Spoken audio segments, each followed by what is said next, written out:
Selamat pagi anak-anak, bagaimana kabarnya hari ini? Tetap sehat dan tetap semangat dalam pembelajaran daring ya. Hari ini kita akan belajar tentang adaptasi tumbuhan, yaitu bagaimana cara tumbuhan melindungi diri. Kalian tahu bahwa tumbuhan itu tidak dapat bergerak atau berpindah tempat jika ada pemangsa yang datang. Oleh karena itu, tumbuhan melakukan beberapa penyesuaian diri untuk melindungi diri dari pemangsanya. Oke. Berikut adalah beberapa contoh penyesuaian diri yang dilakukan tumbuhan untuk melindungi diri. Yang pertama, tumbuhan memiliki duri untuk melindungi diri dari pemangsanya. Yang kedua, tumbuhan memiliki rambut halus atau gelunggut agar dapat menimbulkan rasa gatal bila disentuh oleh pemangsanya. Yang ketiga, tumbuhan memiliki daun yang tajam untuk melindungi diri dari pemangsanya. Yang keempat, tumbuhan menghasilkan getah supaya pada saat hewan pemangsa datang dapat menempel sehingga sulit bergerak. Atau ada beberapa juga tumbuhan yang getahnya menyebabkan perih pada kulit sehingga hewan-hewan tidak berani memakannya. Yang kelima, tumbuhan menghasilkan racun. Racun tersebut dapat mematikan bagi hewan yang memakannya, bahkan manusia.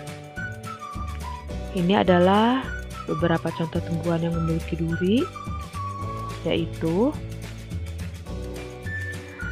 tumbuhan mawar memiliki duri pada batangnya, tumbuhan rotan memiliki duri pada batangnya, kemudian tumbuhan durian memiliki duri pada buahnya.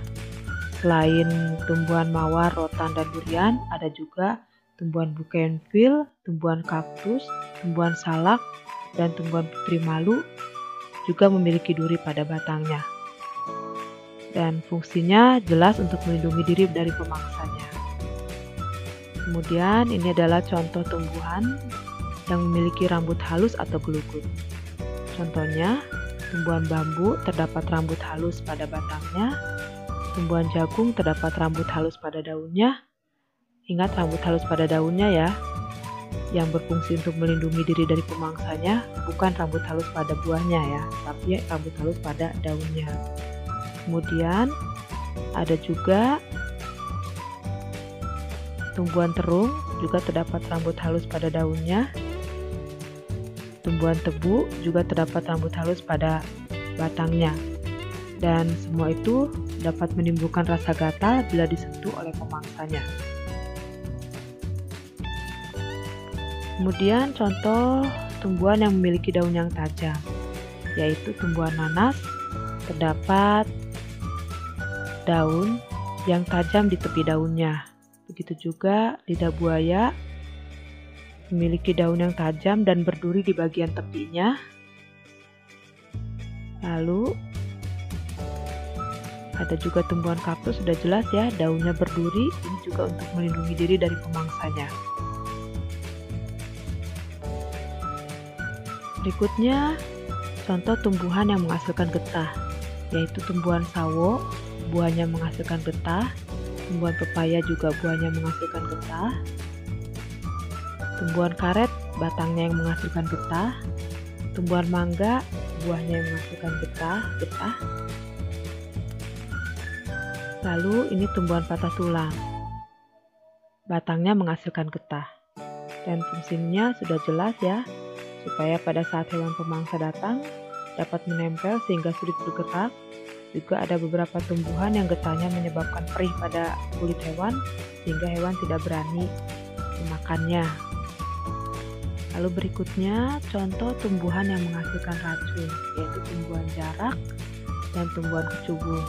Buah jarak mengandung racun yang dapat mematikan bagi hewan yang memakannya. Demikian juga kecubung juga mengandung racun. Efek yang ditimbulkan jika dikonsumsi antara lain mual, muntah, sesak nafas, gelisah, mulut kaku, dan halusinasi sampai menyebabkan kematian. Itu adalah beberapa cara tumbuhan melindungi diri dari pemangsanya. Nah, tugas kalian yang pertama, catatlah materi pada video pembelajaran ini di buku catatan. Kerjakan Ayo Berlatih pada buku pena halaman 89 nomor 1 dan 2, kerjakan di buku latihan. Lalu catatan kamu dan tugasmu kirimkan ke Google Classroom. Selamat belajar anak-anak, Tuhan memberkati.